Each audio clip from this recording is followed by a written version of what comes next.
Ladies and gentlemen, welcome to episode 7 of the Survival Project. Today, I'm joined by breathwork practitioner Ronan O'Brien, the founder of Breathwave Ireland. Ronan has been a great teacher to me on my own journey to getting healthy in both a mental and a physical sense, and I'm delighted to share the podcast today with him so that he can share his insight and really dive deep into the power of breathwork. So without further ado, let's dive in. So Ronan, thank you so much for joining me. Could you dive into breathwork and what actually inspired you to make it your practice and now your profession? What inspired me?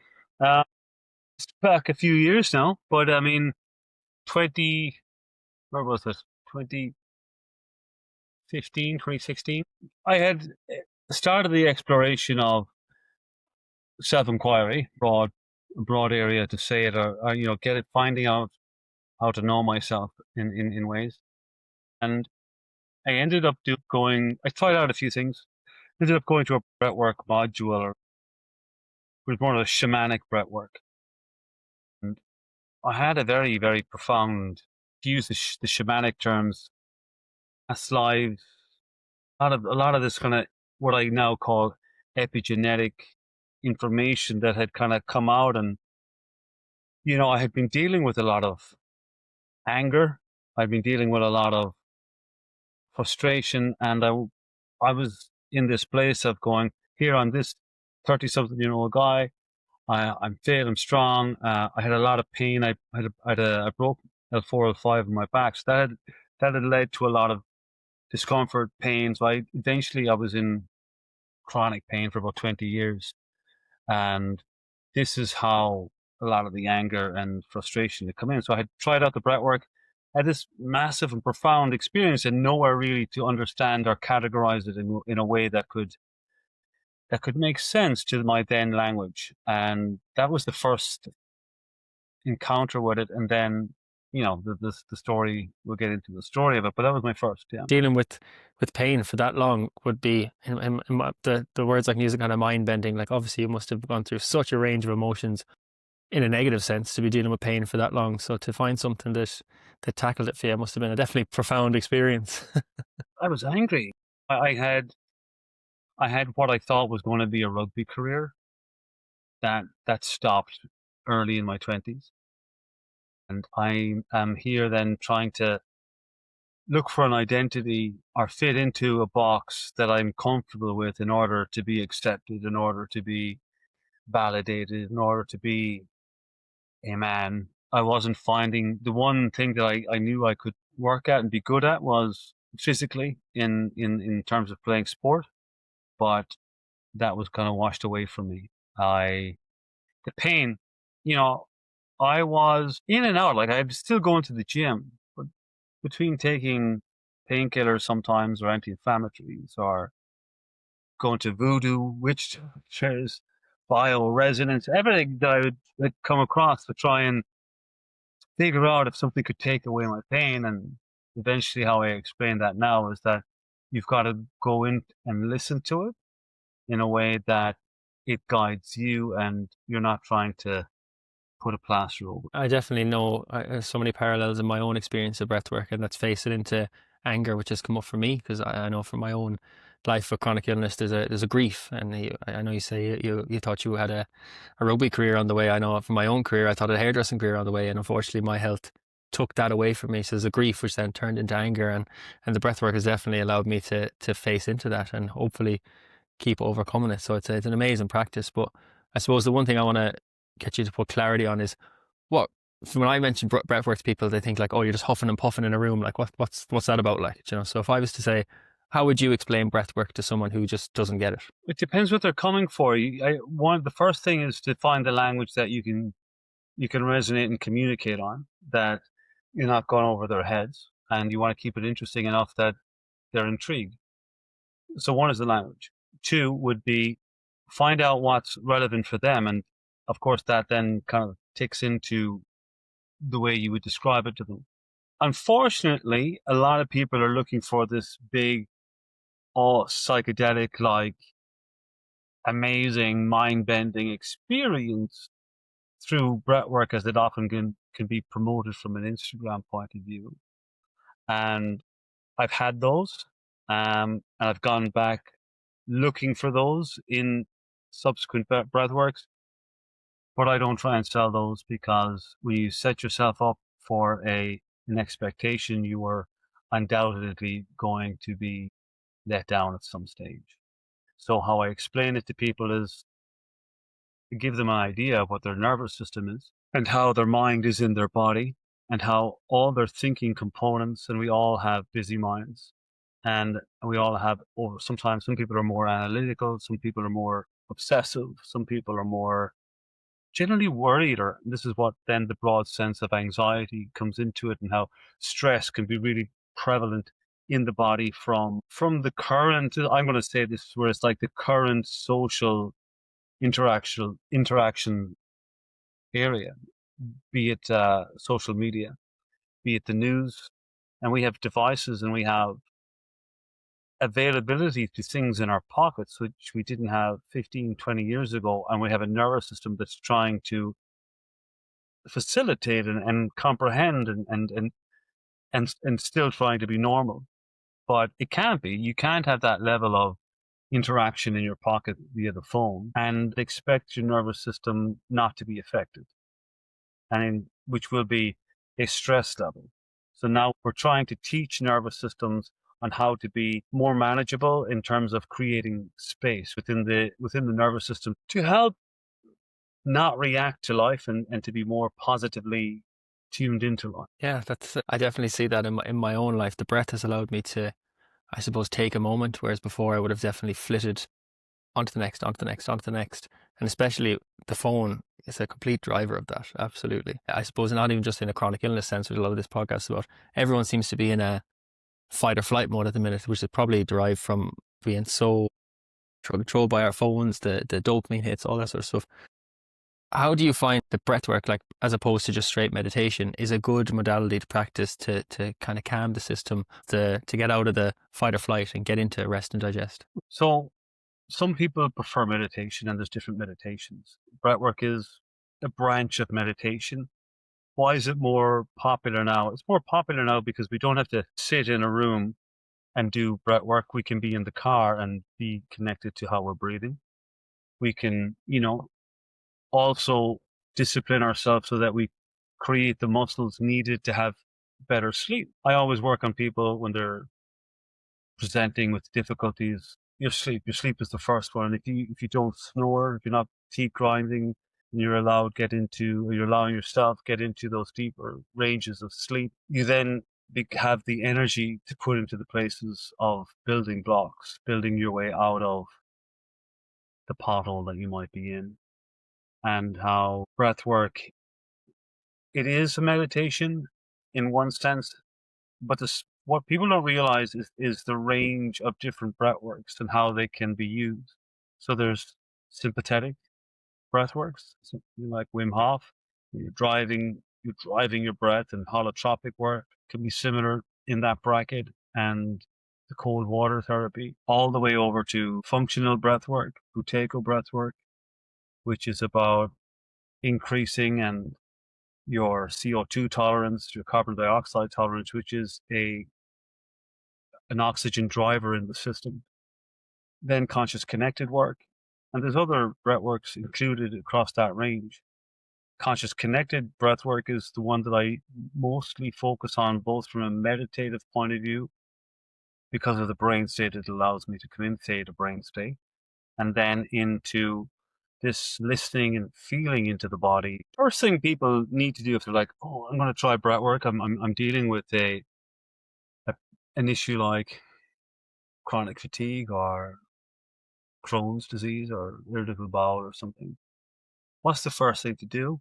The first thing to do is get your diaphragm working. If your diaphragm can work in a subconscious way, meaning that you're not thinking of your diaphragm breathing, but that you have created a practice that now, even when you're not thinking about it, your diaphragm is doing more of the work. And the reason the diaphragm is so important, it's number one, it's the driving muscle for number one muscle for breathing. Then the lungs. So what we look to do is create awareness of how you are breathing in your diaphragm, and therefore and then your lungs will have a much easier time of facilitating your own breathing rhythm. And then, because your heart is nestled between your lungs, the more functional and smooth your breath is, the benefits of the heart then are coming into it, heart rate variability and lowering blood pressure, so that your system, your whole system, is more easily attuned and relaxed internally once you can breathe from a diaphragmic state and access it without thinking all the time. So one would be the diaphragm. And then you'd look at, are you comfortable breathing through the nose? Are you a mouth breather? Funnily, when I was working with Patrick McKeown, he got us to look at, in the dictionary, what's the definition of a mouth breather? Let me do this here. And like the Collins dictionary was stupid person. We were like, what? So stupid person, like this slack jaw, oh, that kind of a breather, where they're more blocked in the sinus or the nasal, and their mouth and their jawline is affected, their face structure is affected. Like there's ways of looking at people who are bad breathers or mouth breathers, and you can see the physical shape of their head is different, more narrow versus square. There's a dietary aspect to that as well, but that's one of the key features. So diaphragm, nasal breathing, and you need to have those two accessible to you before you start going on the journey of experiencing deeper breath work. So functional first, and having nasal capacity. Sleep breathing is important. They'd be the three boxes that I would look to tick before bringing somebody on, that somatic, emotional, cathartic journeys that are available through other types of breath work. So there's definitely a foundation you have to build before you can move further down the line to move deeper into the breath. But they come around, especially the diaphragm. The diaphragm wants to work, unless it's stunned or shocked, or it needs some input in order for it to fire better, or it's had a flu or a virus at the time. It's kind of closed down a bit. It wants to work. So with like literally 2 or 3 weeks work of 2 and 3 hours a week can really bring it up to a workable area. And then the nose area is differently. Some people have like distorted septums, they have different allergies and so on. But ideally, that you're able to have full breathing capacity through the nose. There's a couple of brands out there, but I've used the one called VEYO, VEYO nasal strips. They're quite strong. And they're good for training if you want to focus your breathing around a more beneficial of training. And the reason why you would use nose strips for training is that the more you can nose breathe in a cardiovascular state, then the longer you stay in the cardiovascular state and not need to go into the anabolic state. And how that then starts to use up different components of the body and release lactic acid. So in runners specifically, marathon runners, all the good ones will be nose breathing up into the last few kilometers. And then they have that extra gear using the mouth to power through to the end and create that velocity. But you can't, if you breathe your whole mouth for even a half marathon or 10K, you're going to be cramping up, you're going to be in trouble. It's definitely something I've been practicing myself with. I've recently got into running, and I can do that for the first maybe kilometer or two, and then next thing I'm so it's you got to slow down in order to go. You got to trust the process, and it's slowing down, and eventually you're building the resilience in yourself to continue and to broaden and to better. one thing you've always said, that you got to slow down to catch up, and it's something that is just literally tattooed into behind my eyeballs. And it's definitely, I in the sense of the busy mind is when you spoke to me first, but it makes sense in the sense of athleticism and everything else as well. I got to coin that phrase, I think, but you got to slow down to catch up. We're just boom, boom, boom, boom, and somebody who's on your programs that are navigating stomach issues or autoimmune issues, the stress of having it alone is mind filling. And then you've got work, you've got relationships, you've got the dog crapping on the sidewalk, all these other little things. Again, if you don't have a nervous system that's able to cater and stay calm and stay untriggered in those states, you're going to make yourself worse. Actually, your nervous system, or you're thinking yourself sick. So breath work is the quickest and easiest free way. Even though I have an app, it's still free to be able to get into detailing how you are informing your nervous system. I can speak on the effect that stress has on my Crohn's when I was quite younger. I would initially get stressed, get triggered in any way. I know that I'd have to be run to the bathroom within a couple of seconds. So these were techniques that I wasn't aware of as a child. But I think the great awareness that's coming that for people that, the breath is a powerful tool to use to help to de-stress in those moments, to be able to take a moment, sit back and say, I can take a moment here and try and gain some control back. So it's a great tool in that sense. And I know you mentioned there about the platform. I'm on the platform and I find it brilliant. It's a great tool to bring breathwork into the comfort of your own home twice a week. So if you want to tell everyone about the platform. Well, it doesn't have to. It's live twice a week, but it's available. There's a library there, and I'm doing this over 4 years. So after a first year, you're like, how many times can I tell people to breathe at this kind of a rhythm? And it becomes repetitive. So have a particular music style, and then I would have the curation of poetic type insight and psychology in a way that you're open to listening. You're in that state of receiving, and now you're getting these nuggets of information kind of in, and more often than not, people go, that's exactly what's going on in my life right now. And you're talking about it. That happens a lot. It's I powerful. don't, I remember I think it was the first two sessions I ever did, and they weren't the live ones. It was just I went to the library and I got overcome with emotion. I was lying down on a yoga mat in my sitting room, nearly blubbing, and it was such a powerful moment for me. It obviously shifted something that I had left stagnant inside for so long, and after that, I was hooked. well, this is a good point, because when people start breath work, they usually at some stage have an experience of an emotional release. And from there, they go back looking for another release the next time. And if it's not there, they're like, worked once, and I'll try it once more time. And they sign up for a month or maybe 2 months, and then they're like, I thought it was for me, but it's not. And so I'm always, I'm saying, don't try and replicate this session with another session. Don't try and look to solve any issues. Don't come in here looking to have some outcome that you're attached to. It very much is expect nothing, allow for everything.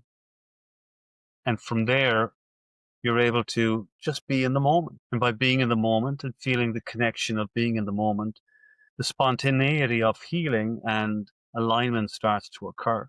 So the more you're trying to heal, the more you're trying to get better, the more the mind is in the way of it. And it's a catch-22, because it's quite difficult, because that's what you want, but the more you want it in this way of meditating, the more you're in the way. You just got to leave it all at the front door. Of course you will get distracted. When you get distracted, you just come back to the rhythm. It is a great tool, and it's one that I use on a daily basis now, and more and more so. I know I myself allowed my life to get too busy to commit to the breath work, and then I noticed that my life actually went down the way because I wasn't taking the time. I wasn't doing the gym work essentially to keep myself level, and it's a slow process, but you slowly slip back out of these habits. But now that I'm back into the habit, I really see the positives and the life-changing moments, especially when you can incorporate it into daily work. I don't like coming across as somebody who's trying to sell you something, I really hope that people use it, have benefit from it. If they feel like it's so good, they can recommend it to their friends. Amazing. But what I do see is that people come and they find, oh my God, it's great. And the Band-Aid goes on. The Band-Aid creates a soothing, and that's fixed now. I've covered up that cut or that wound, and that's okay now. And then they go back out in the world and they're not doing breath work, and the plaster falls off, and it's like, oh, that's back at me again. And sometimes they come back, and sometimes, they don't. But when they come back, they're like, generally it's like, I didn't realize what it was doing for me from a practice point of view until I stopped doing it. And then I realized, because we don't get better at life because life keeps evolving. So we got to you're trying to keep up with the pace of it, but also slow down. There's a kind of, you want to stay present in life and stay connected to your emotional states in life while also slowing down. So, and that's a practice, just like yoga, just like going to the gym, just like being a runner.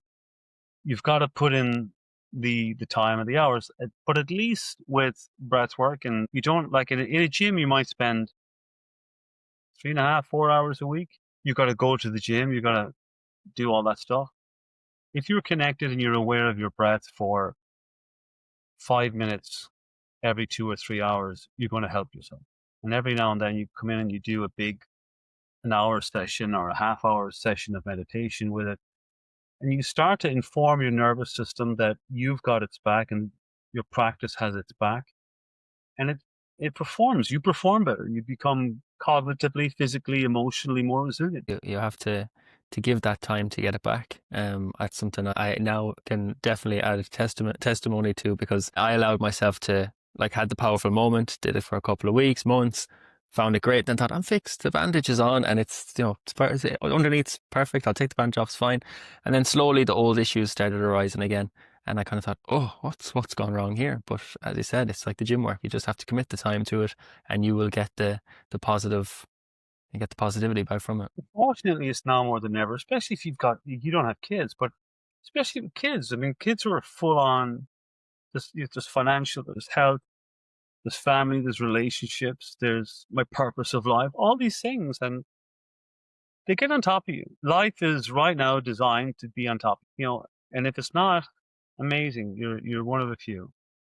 But it's so constant. We have Gaza in our phones. We've got American politics, and all the time we're looking for someone to give us information on how to feel, move, breathe, or earn better.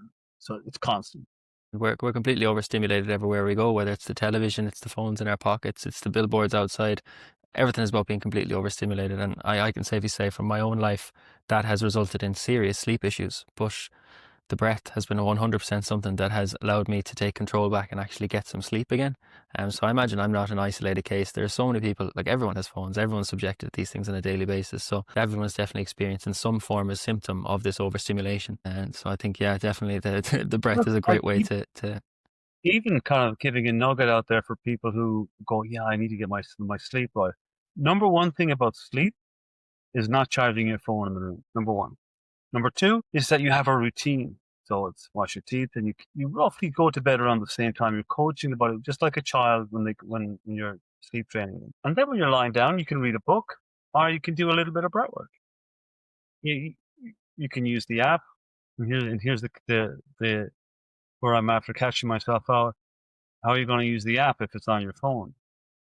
But even a little bit of box breathing, which is probably the most simple tool for handing to people to go and focus on. So 4 breaths in, 4 breaths, holding your breath. 4 seconds in, 4 seconds holding your breath, 4 seconds out, 4 seconds on empty. And if you can do 4, 4, 4, 4, or maybe 5 or 6, 7, depending where you are. Once you start going above 7 or 8 seconds, you're in a reasonably good cardiovascular state. If you're struggling with 4 and 5, you're in probably a very high tension body. And when it comes to people who come to you and are experiencing, say, a symptom or an issue, what issues do people usually present with that you have seen a measured difference in the outcome of their symptoms from using breathwork? So there's the emotional aspect of it. Anger in men a lot of the time, shame in women, doubt in everyone, self-worth. The biggest thing I have come across is people don't have high levels of self-worth, and that the masks that they're wearing are projecting that everything is fine. But underneath it, behind it all, is that they don't feel like they're enough, or they don't feel like they're worthy of affection or love. And this is the strong undercurrent and consistency. In terms of people who attend, what's the biggest reason people attend? Sleep would be a big one. Anxiety. Anxiety is probably the biggest one, where people are crippling with anxiety, and the knock-on effect of anxiety is in your sleep, is in your skin, is in your digestion, is in your relationships, in your attention span. It presents differently for different people, but in those categories as well. So it's really and truly a practice for everyone, no matter what you're experiencing. Yeah, it is. Even if if you're not on an app, or even if you're not like, I have a thing about apps. I mean, I don't use a lot of apps yet. I'm asking people to go and sign up on a membership for my app. The joys But of the modern world. my app isn't just about breathing. There's more in it in terms of the content and the curation versus having spam music and breathing in for 5 to the bells and out to 5 to the bells. It's not that. It's really the work that I'm doing online is exciting because it's pushing the boundaries for people to go in and check in with themselves in a way that the band-aids don't. And people who are willing and ready to do the work in a long-term basis for whatever reason in their life that they need to or want to, find huge value in it. In the sense of the breathwork sessions, like twice a week there is 2 live ones, and they're a group session where people will come and breathe together in the comfort of their own homes. In your view, what role does that kind of community and group session have versus singular practices? Yeah, it's mad. It's even that you don't see other people on your Zoom when you're doing breathwork, but you know they're there. There's a certain communal, tribal aspect of that. You're all in this together, listening to the music at the same time, breathing roughly at the same rhythm, experiencing emotional fluxes when you're in yourself in the company, although online with other people. Yeah, and we've even covered topics on it, like the field of resonance or the morphic field, and how that's the work of Rupert Sheldrake, and how there's a cloud of knowing, and thought is what informs that cloud. So when we are negatively caught up, we're negatively informing this cloud, and when we're positively charged and moving and living, and this is how it makes a difference to not just you or the people you're directly interacting with, but also a potential wider landscape of the humanity. There's a couple of structures or a couple of tests and how they did that. But if people want to go in and check out Rupert Sheldrake, morphic resonance, go and check that out. I'll add that into the description because I can't even think of how you spell it now, but I'll check it out afterwards. One thing that keeps coming into my head is to talk, like, there was one thing I know it comes up quite a lot is, to remove the masks. And there was a practice you did, I can't tell you how long ago it was, but I remember being so revved up after it, was burn the masks. There was a passage you spoke, and it was just. So we all wear a mask. There's my family mask, there's my work mask, my lad's mask. And eventually all these different masks that we wear, we think that we're the mask. We think that our true or real self is the one that we like most, so that we convince ourselves that's who I really am, the one that's liked most. When you take off the masks and you start allowing the practice of your true honesty, your voice to come into play, your pause between reactions and actions, you start to realize that I'm not the person that I'm trying to project myself to be. And it starts to unravel a way of getting to know yourself or getting to know your true self.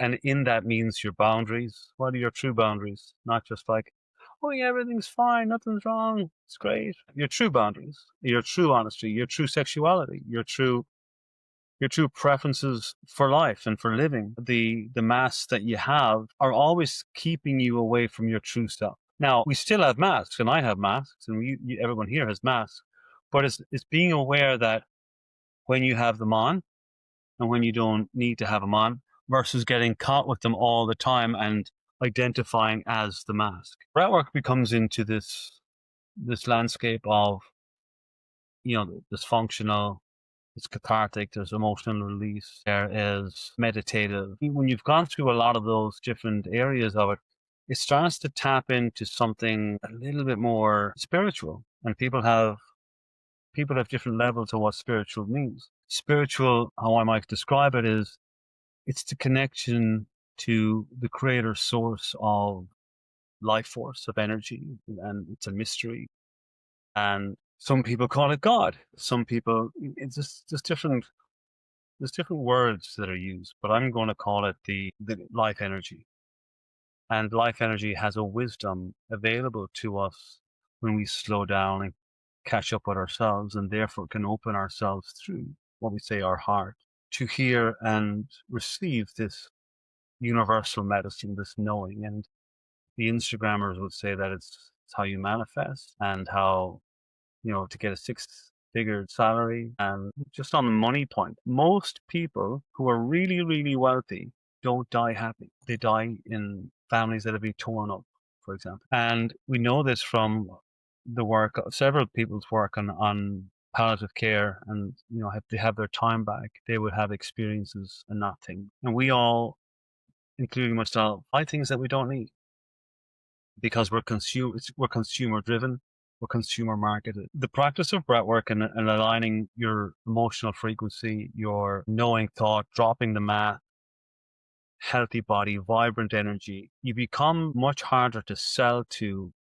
or sell things to you that you don't need. So there's an autonomy that becomes available in this bracket. An intro to your individual identity and a protection of your peace, than rather being marketed the whole time, fear-based marketing, to make you want to buy something to make you feel better, when you can feel better yourself just by taking a moment, relaxing and checking in with who you are. We're not big enough, tall enough, strong enough, sexy enough, earning enough. Take your pick. I mean, and even when people are, they're still convinced that they're not.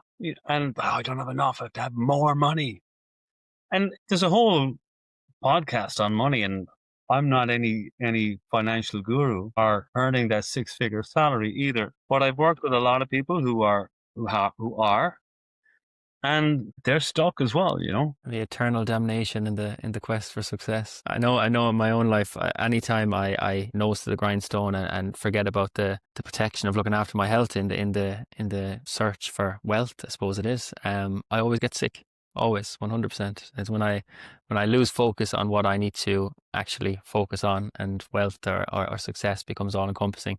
Without a shadow of a doubt, I'm going to get ill. So it's definitely been a wake up call for me in the last 2 years, where I realize there's much more important things than achieving. Yeah, it's a wide scope, and I don't have all the answers, obviously. But the more we're trying to achieve, we're really fundamentally telling us the more we're not good enough.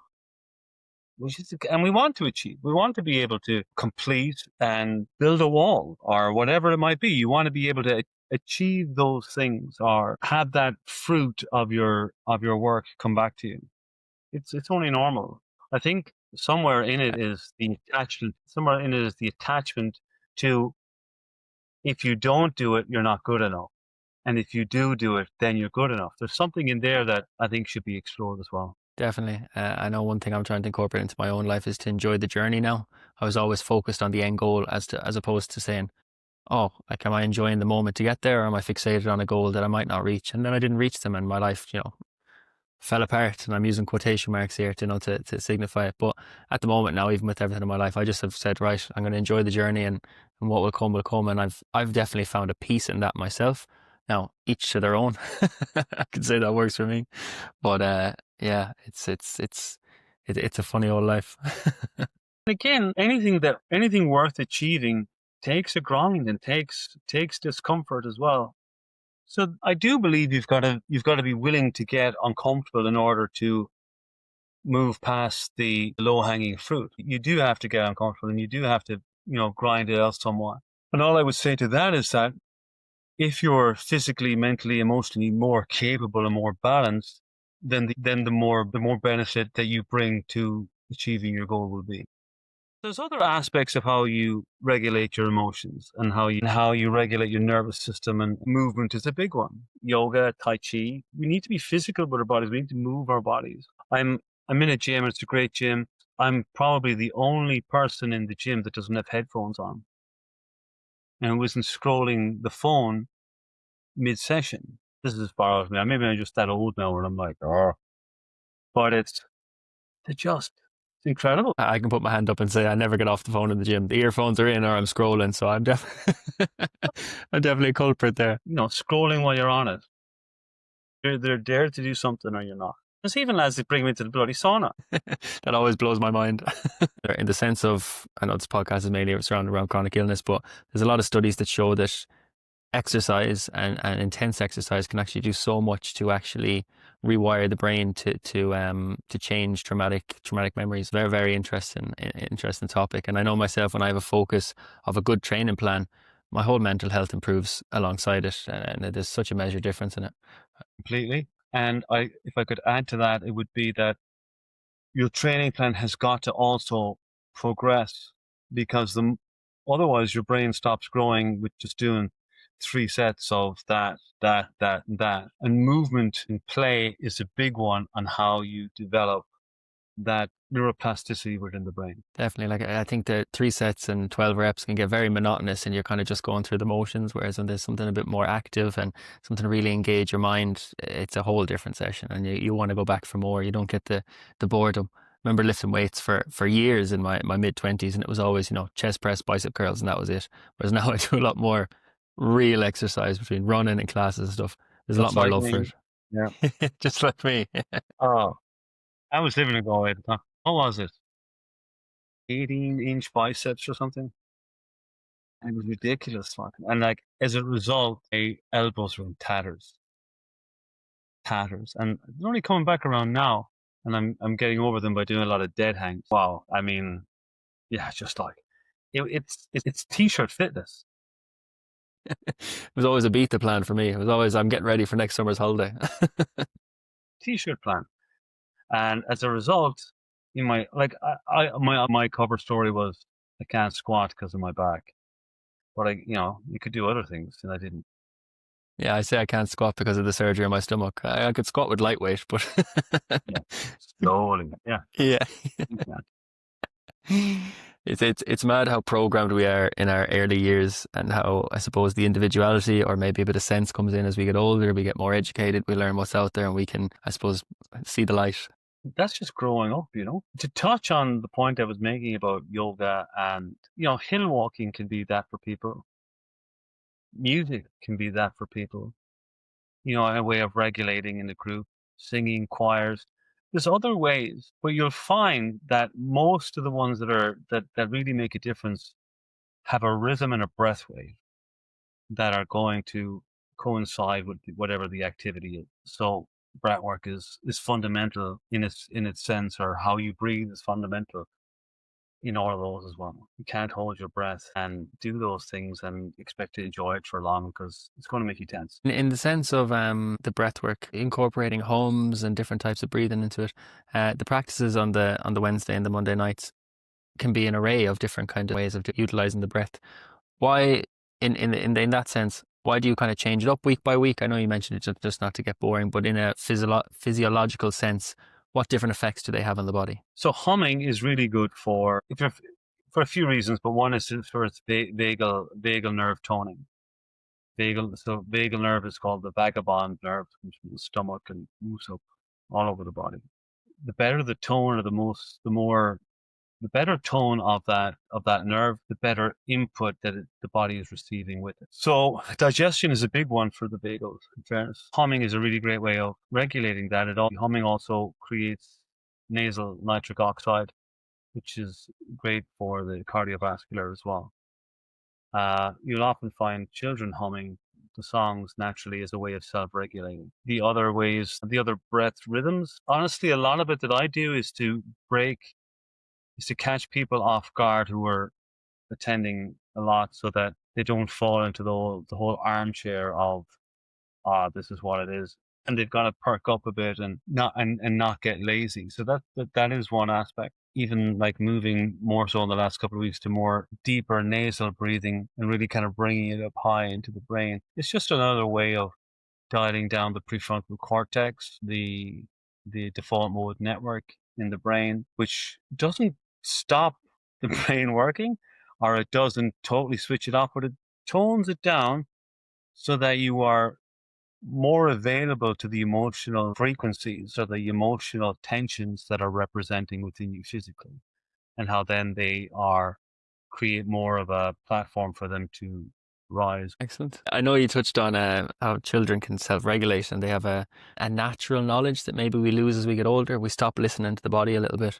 Do you recommend for anyone who maybe has kids and would be interested in the breath work, is it recommended to do with children? My work probably isn't for young kids. You'd want to be at least in your teens. I mean, some people do, and they just listen to the music. I've come across some of them and they go, I know his voice. It's the breathing man. You know, that's funny. Yeah, when people know me from my voice and don't know me, and then they're like, I feel like I know you. For children, I need to work on a couple of aspects of that. They have to have incorporate games or breathing games in a way to for it to land with children. They need to play with it. Makes sense. Makes sense. Couples who breathe together stay together.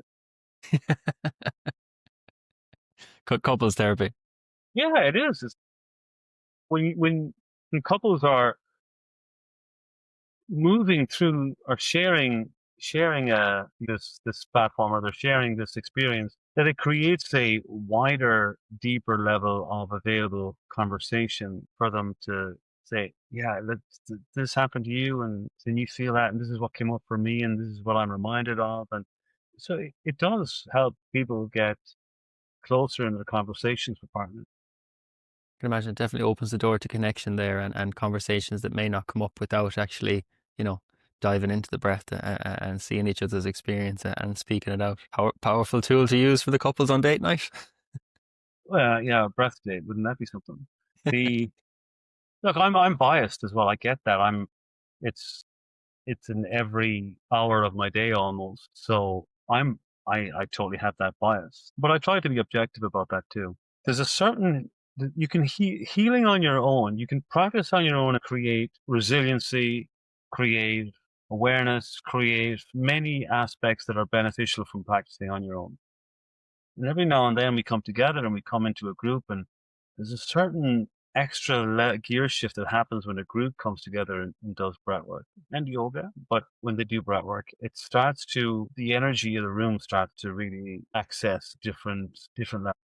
I've definitely seen that from in-person group sessions as well. You really get to connect with people. We're all so busy. We walk past each other in the street, no one bats an eye at each other. And even one thing I've noticed is, the old Irish thing of waving at someone in the street, putting the hand up. That seems to be dying a little bit. Then you go and you do a breathwork session with someone who's a complete randomer, and it opens that door connection that I think we're definitely losing as people, where we don't acknowledge each other, that sort of thing. And initially, it's a scary thought because you're here with randomers and you have to actually be quite vulnerable in that position where you're hugging someone or you're looking someone in the eyes, you're speaking to them. But it's definitely a powerful tool and can make you a lot more confident as you step back into your own life. So I think those in-person sessions and group sessions can be really a real tool for growth. Yeah, you get out of with anything, you get out of it what you put into it. And so the more you show up, the more you're willing to be vulnerable, the more you're willing to trust the unknown, the more reward and the more expansion becomes available. That's definitely something that I can confirm. Although there's people who have panic attacks, and how, should they come to group breathwork? I would say what I said earlier. If you're having panic attacks, or if you're really high in anxiety and you have different phobias, maybe you got to practice on your own before you're landed in a group setting. The same things I said earlier on, your diaphragm. I have those shorter sessions on the app as well. So your diaphragm, your nose breathing, getting your sleep right, and creating resiliency slowly. But really, that slowly can be within a month or two, and could really be ready to move into those next gear changes. I suppose it'd be like getting off the couch and deciding you're going to run a marathon besides doing a 1K or a 5K first. You got to take the baby steps before you can take the bigger steps. People are afraid to do the online one in case it's too strong. Sometimes I've heard this back. If you're uncertain, like if you're thinking about trying out this app, it's a 7-day free trial on it, but try the shorter ones and get used to the rhythms of them. See how you feel, and then start going into an old recorded version. And then when you feel you feel supported and confident in that, onto the live ones, absolutely. Brilliant. And where can people find out about the website? Instagram would be probably my most main handle that I deal with people on. or you can email me directly. That's at breathwaveireland.com. Yeah, those two are the main ones. I do one-to-one sessions here in Clare, and like every couple of months I've got a group session or a workshop that becomes available. And again, I advertise that in two places, Instagram, and I have a WhatsApp group that I put it out to. Brilliant. I'll definitely link all the information in the description as well, and spellings and everything. I suppose one final thought, Ronan. If someone was listening today and they're feeling overwhelmed, they're feeling stressed, they're feeling disconnected from themselves, what's the one thing you'd want them to know about the power of their own breath? Well, first of all, that the power of their own selves, and that they're not alone. They got in. Their body is representing in a way where it feels out of balance, or it feels neglected, or it's dealing with trauma, and that you don't have to fix it all at once, but finding a management tool that allows you to feel safer, that allows you to feel more included and available to your own emotional spectrum.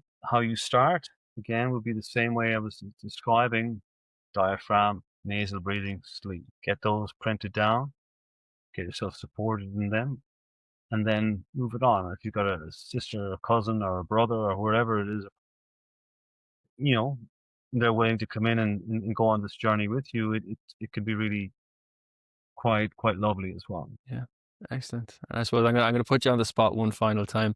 This is a question I'm kind of tending to ask everyone, because the answers can be beautiful, and they're also so different. So what does happiness on a daily basis look like to you? It would always come down to recognizing that I'm grateful for my life, and that I'm not looking to consume or to have more. That everything is available to me. My health is great. My children's health is great. What is happiness? Happiness is being comfortable in your own skin. I think that's something my father used to say.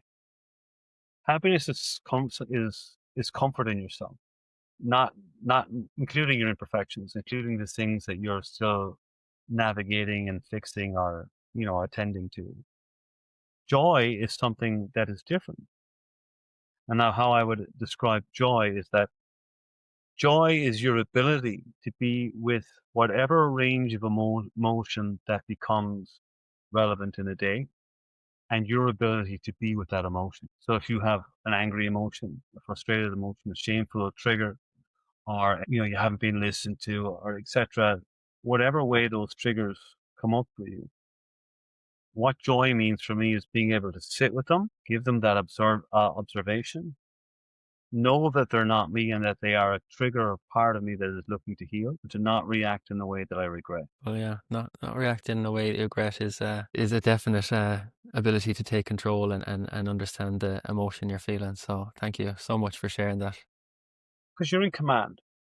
You're in command, even though without having to you can't control everything, but there's certain things that you can discipline yourself with that create that command within your internal biology, and your breathwork, your yoga, whatever it is, and how it details your nervous system. Look, it's the scientific of it, it's everything. It's the fundamental on how you are interacting with your day-to-day life. Ronan, thank you so much for your insight this evening. It's been absolutely brilliant. Everyone, pleasure to come on, and yeah, I hope that we go further into this journey and explore more, and look back at this as a midpoint. Yeah, this is the start, part one. Teddy, Ronan, thank you very much. Everyone go. Thanks. So that was episode 7 of the Survival Project. I want to say a massive thank you to Ronan for coming on and sharing his story and sharing all his insight. Ronan, anytime I talk to him, always leaves me with a lot to think about. So plenty to ponder over the next couple of days. So thank you, Ronan, for coming on. Slowly but surely, the podcast is growing, and that is all thanks to you. If you enjoyed what you listened to today, would absolutely love if you could like, comment, give me some pointers. If there's things that like audio, whatever, you want to give some pointers on or give some feedback on, please feel free to drop a comment below. If you like what you hear, drop a like. And of course, if you like what you hear, please share it with your friends. The more the podcast is shared, the more awareness, the more listeners we get, the more it can grow and reach a wider audience. Thank you so much for joining in today. And until the next episode, see you then.